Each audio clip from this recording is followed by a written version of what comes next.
Man jocīgi jau ir, tiešām, jo te jau, kā saka, vismaz mēs jau neejam kādu strīdu celt vai, bet vismaz, lai mūs uzklausītu, un ko mēs sakam, un ko viņi saka, un beigās likums tak viens visiem ir.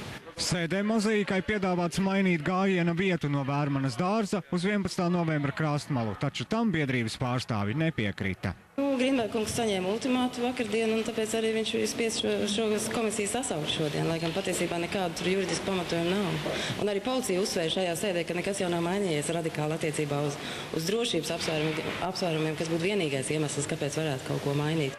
Rezultātā Grīnberga vadītā komisija aizliedza draudzības dienu gājienu Vērmanas parka tuvumā, vai šāds lēmums pieņemts politiskas spiediena rezultātā, Grīnbergs komentēja izvairīgi. Protams, es neizstāstu, ka priekšvēlēšanu laikā ir ļoti grūti pieņemt izsvērts politisks lēmums, jo katra partija tomēr cīnās par vietu pašvaldību vēlēšanās, un ne tikai pašvaldību vēlēšanās, lai iekarētu savu vēlētāju elektorātu ar dažādām akcijām, un tas varētu būt viens no iemesliem, kāpēc parādījās šo deputātu vēstuli.